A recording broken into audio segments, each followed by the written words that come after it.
हर्षवर्धन भोसले कधीच थकत नाही असावरी. उलट ही तर माझी शक्ती परत आल्याची लक्षणं आहेत. ताळ्यांचे आभार मानायला हवेत. का? त्यांनी केलेल्या प्लॅनमुळेच तर तू माझ्या आयुष्यात आलीस. आठवणी या लिमलेटच्या गोळीसारख्या असतात. त्या चावून खायच्या नसतात, तोंडात चगळत ठेवायच्या असतात. Good bye Harsh. Take care. माझी केअर करायला माझी बायको आहे. हॅलो धनाजी, अरे मी रघुनाथ बोलतोय. धनाजी, एक प्रॉब्लेम झालाय. म्हणजे जावई बापूंना सोडवण्याकरता मी शाळेची जमीन त्या खैरबोडेला विकली. पण सगळी व्यवस्था तूच तर केलीस आणि त्या पैशाची गरजच लागली नाही मला. म्हणून मग मी खैरमोडेला सांगितलं की ते पैसे परत घे आणि मला माझ्या शाळेचे पेपर्स परत दे. तो ऐकायला तयार नाहीये. माझी अशी इच्छा आहे धनाजी की तू यात लक्ष घालावं. हो ठीक आहे, ठीक आहे. मी वाट बघतो तुझ्या फोनची. हो हो, तुला त्रास रे बाबा. हो बरं बरं बरं बरं.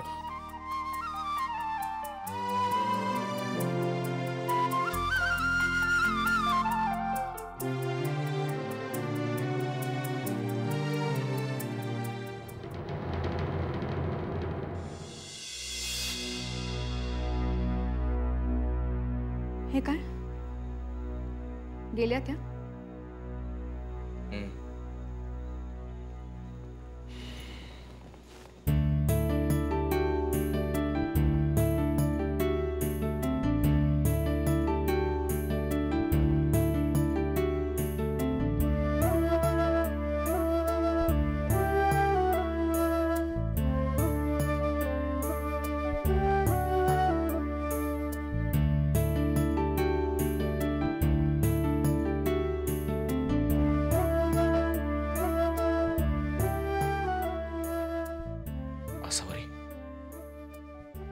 आज त्या नालायक बाईला समोर पाहिल्यानंतर मला जाणवलं की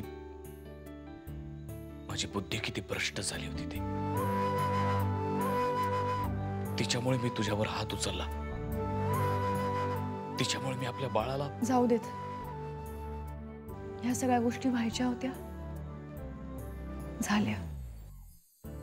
आता या सगळ्याचा फार विचार नका करू. पण त्या एका गुन्ह्यासाठी तू मला कधीच माफ करणार नाहीस ना? नाही, मी कधीही माफ करणार नाही. त्या मस्तवाल स्वतःच्याच धुंदीत असलेल्या हर्षवर्धन भोसलेना.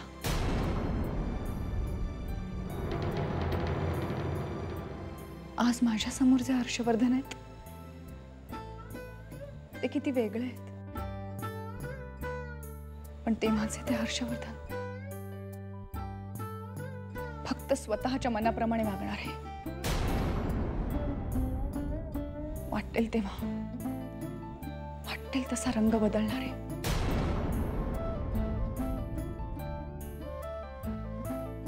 कधी काळा तर कधी पांढरा. त्यांची जी काळी बाजू आहे त्याची मला भीती वाटते, घृणा वाटते.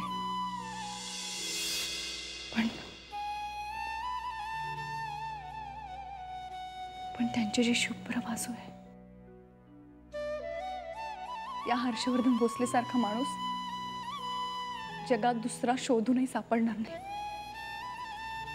असंही वाटतं.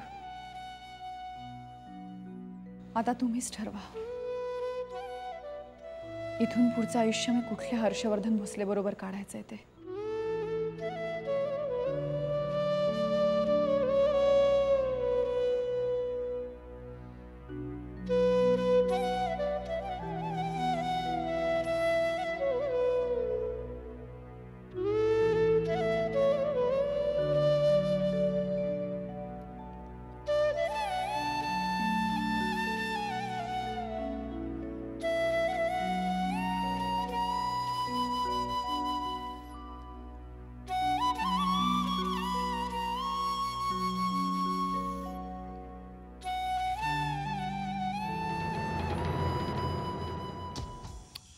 अहो दादा, ते मॉलचं काम गाळ्यात आलं असं का म्हणून राहिले तुम्ही? नाही नाही नाही दादा, असं नका म्हणू, मी आहे ना. आता त्या भोसलेने चूक मान्य केली, दंड भरायची तयारी दाखवली, तरी काय पाहिजे त्या बाईला आता अजून? हे बघा दादा, तुम्ही म्हणता ना तसं त्या रस्त्याच्या कडेची जागा कोणाची ते बघतो, तेलच गोळात घेतो. तर त्याचंच काय म्हणणं नसेल तर ते बाई काय करून राहणार आहे? हां, बरं बघतो मी. ठेवू?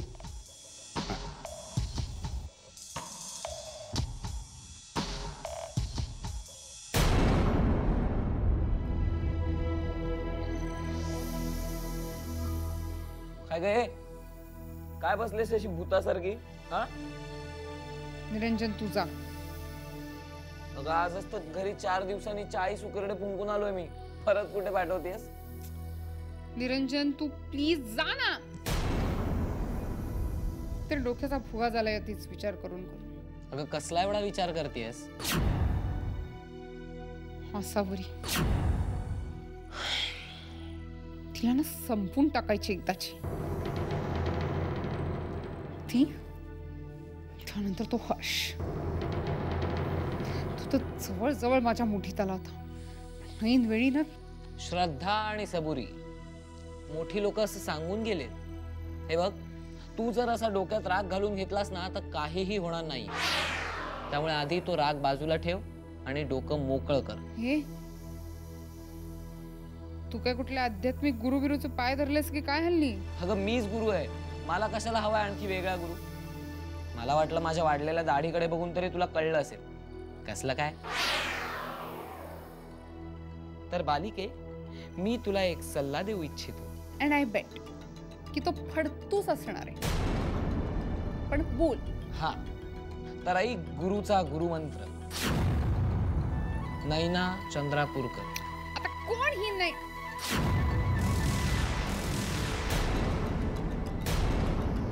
नैना चंद्रापूरकर,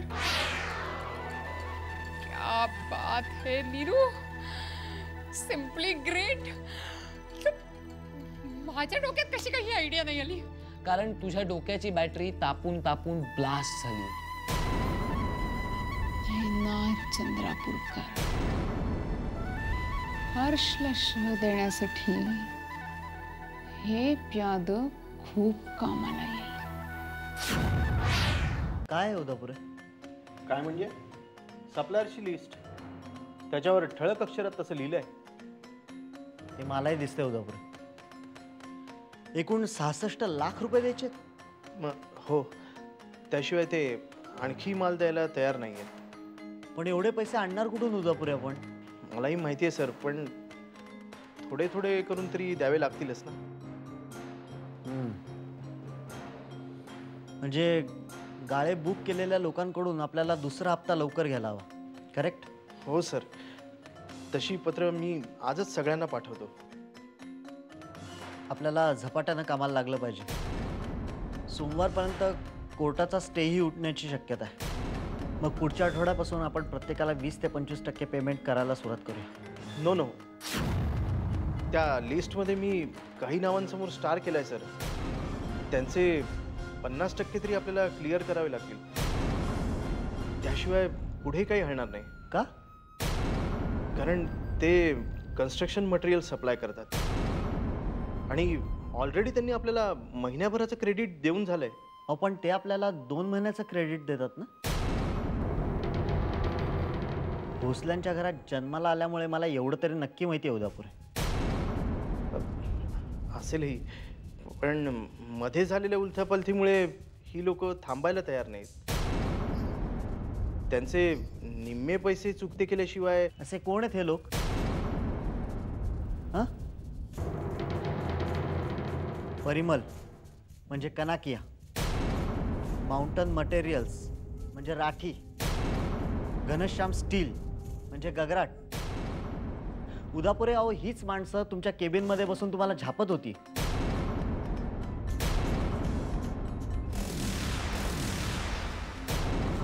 पैसे दिलेत तर झापणार नाहीत ते.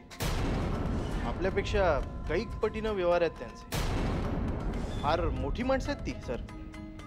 एवढंच की आणखीन काही? कारण ते तुमच्याशी एखाद्या कंपनीच्या GMशी नाही तर एखाद्या नोकराशी बोलावं तसे बोलत होते. उदापुरे काही खोळ तर नाही आहे ना? घोळ? कसला घोळ? सर, तुमचा काहीतरी गैरसमज आय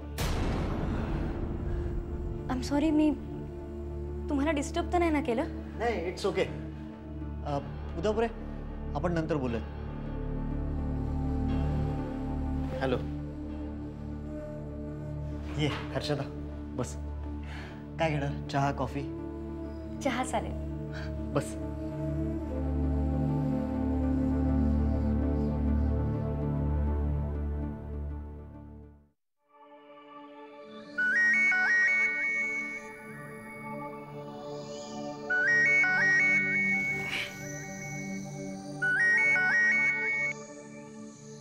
हॅलो.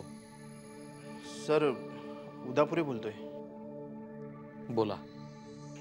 खरं तर तुम्हाला भेटूनच जरा बोलायचं होतं, पण तुमची तब्येत. काय झालंय उदापुरे?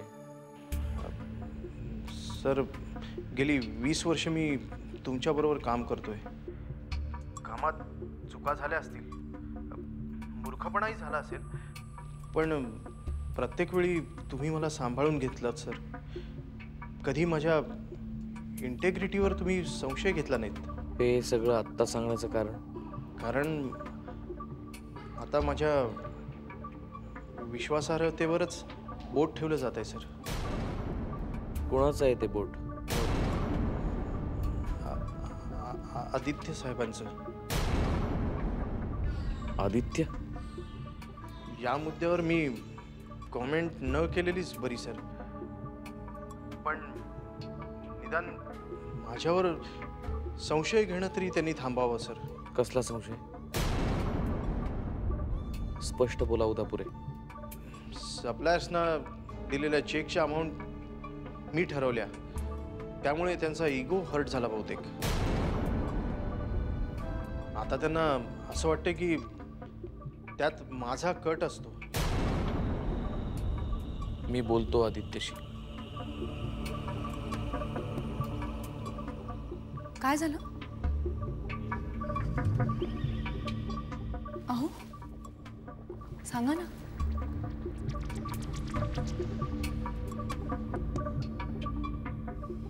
आदित्य काल नाही जायला लागला ऑफिसला, तर आज लगेच त्याच्याबद्दल कंप्लेंट्स यायला लागल्या. पण काय काय झालं? काय उदापुरेंना काहीतरी उलटसुलट बोलला तो.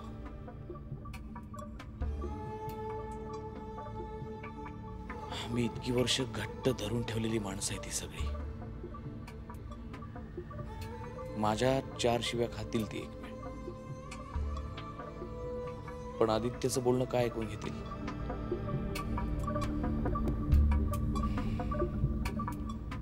हे बघा, तुम्ही त्याच्यावर रागावू नका. आधी त्याची बाजू सुद्धा ऐकून घ्या.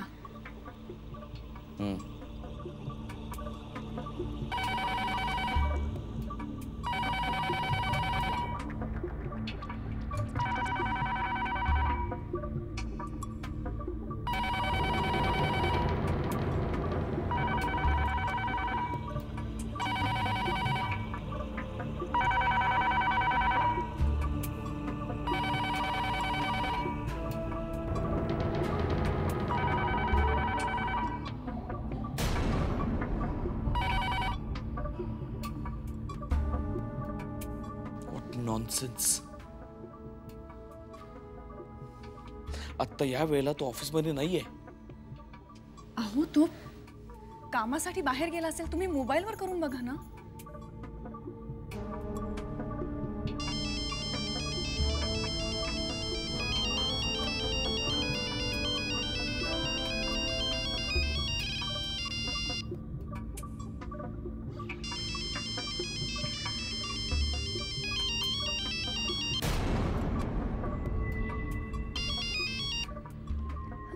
हॅलो.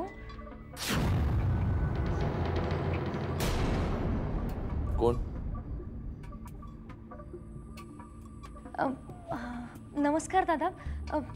आदित्य रेस्टरूम मध्ये गेलेत. आपण कोण? मी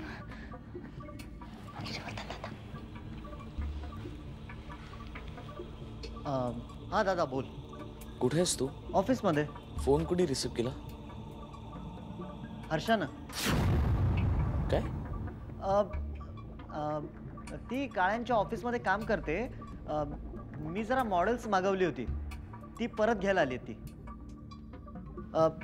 तू बोल ना. नाही ठीक आहे. बिझी आहेस ना तू?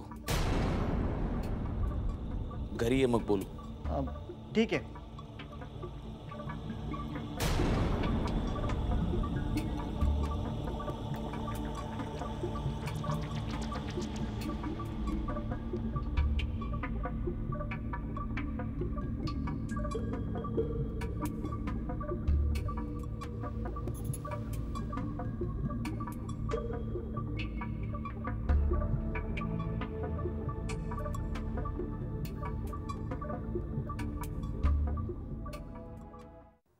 तू उद्यापर्यंत काही उलट सुलट बोललास?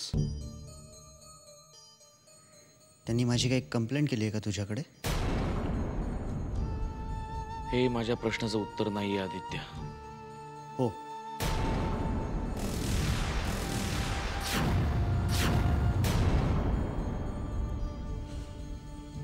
सप्लायर्सला द्यायच्या चेकच्या अमाऊंटवरून आमच्यात थोडासा वाद झाला. आधी उदापूर खूप जुना आणि अनुभवी माणूस आहे. हा, तो खूप एफिशियंट आहे अशातला भाग नाही, पण आपल्याकरता तो खूप उपयोगाचा आहे, कारण त्याला आपल्या बिझनेसची पूर्ण माहिती आहे. पूर्ण. त्यामुळे तो जर दुखावला गेला तर ते आपल्यासाठी, आपल्या बिझनेससाठी चांगलं नसेल. त्यामुळे यापुढे उदापुरे जुने अनुभवी असतीलही दादा, पण त्याचबरोबर ते स्वार्थी आणि पैसे खाऊही आहेत.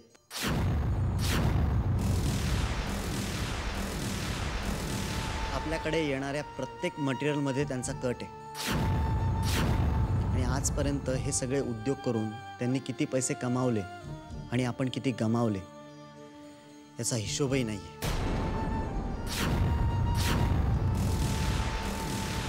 आधी तू काल परवा ऑफिसला जायला लागलायस, सगळं सांभाळायला लागलायस, तेव्हा तू हे सगळं. मला मान्य आहे दादा, मी कालचा पोर आहे. तू गेली अनेक वर्ष हा बिझनेस सांभाळतोय आणि याही पुढे तू सांभाळशील. फक्त मला त्यामध्ये एक खोट दिसली आणि ती दुरुस्त करण्याचा मी प्रयत्न केला. मी उदापुरांचा कुठलाही अपमान केला नाही आणि करणारही नाही. योग्य वेळी योग्य ते पुरावे मिळाले की आपण बोलूच दादा.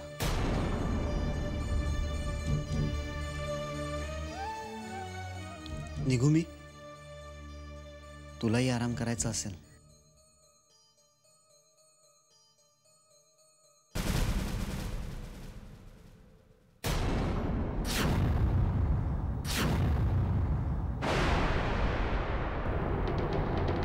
बाबा, हा बोल सावरे.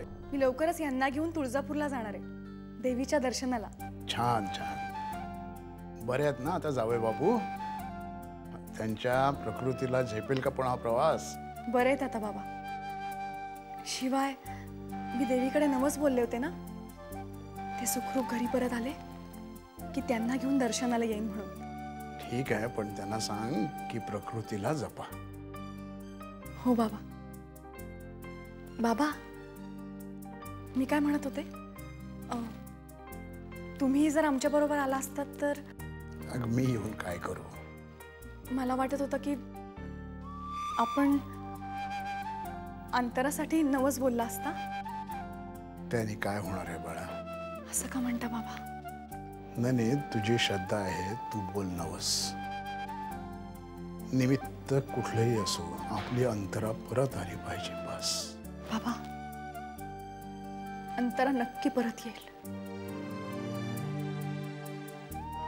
मी असं करते, मी मी निघताना तुम्हाला फोन करेन हां. तेव्हा जर तुम्हाला वाटलं तर तुम्हीही या आमच्या बरोबर. बघू.